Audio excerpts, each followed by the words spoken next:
Les robots sont désormais partout. Je veux dire dans les usines occidentales où ils sont largement utilisés.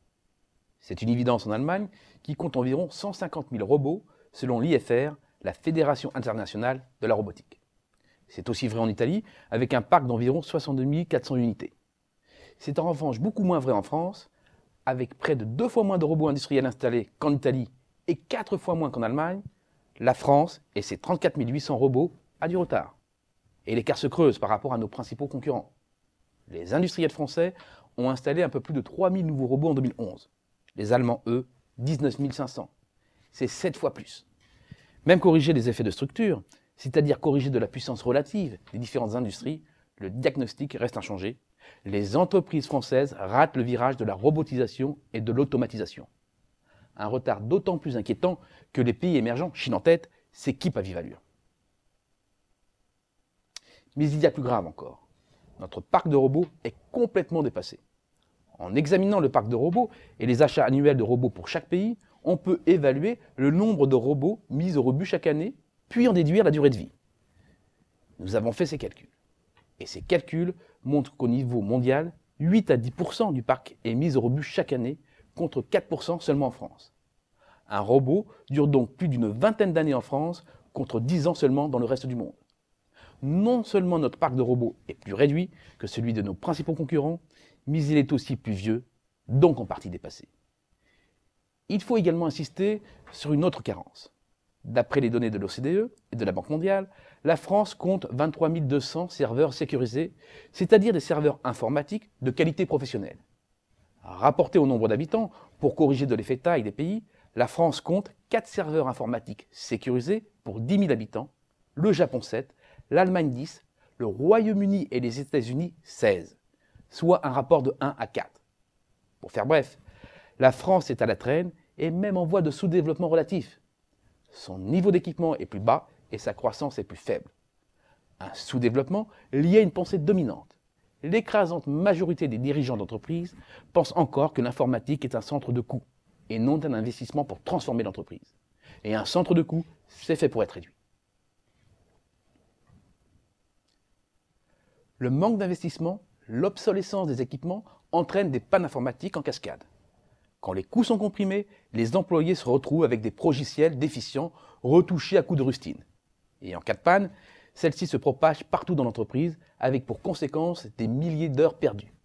14 millions d'heures perdues pour être précis en France pour les entreprises de plus de 50 salariés selon un sondage réalisé par CA Technologies en janvier 2011. 14 millions d'heures perdues rapportées au parc d'entreprises, c'est plus de 1000 heures par entreprise. Et 1000 heures par entreprise française, c'est 20% de plus qu'en Espagne.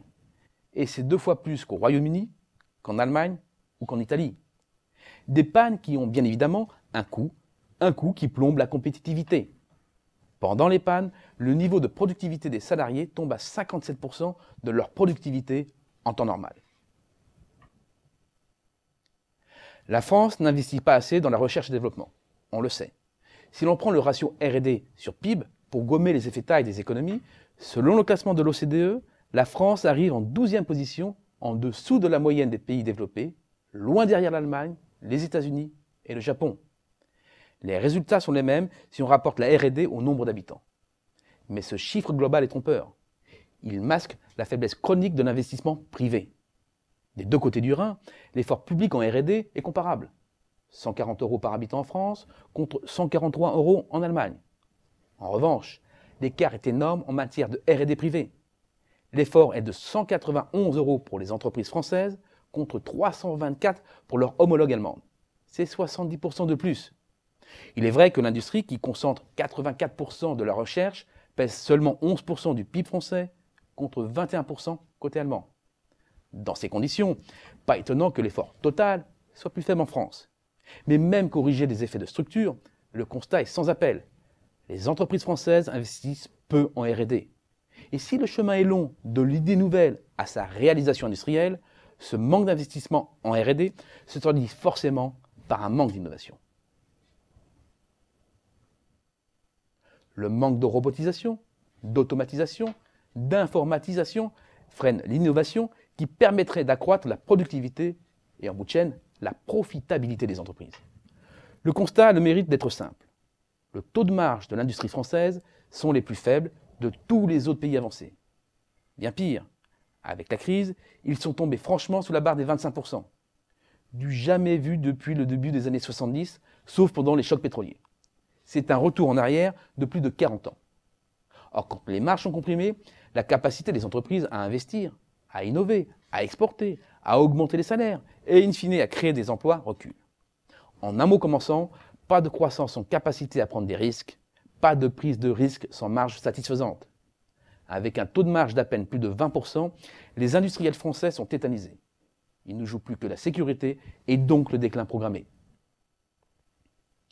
Recul de l'emploi industriel, baisse de la contribution de l'industrie à la richesse créée par le pays, autant d'indicateurs de la désindustrialisation.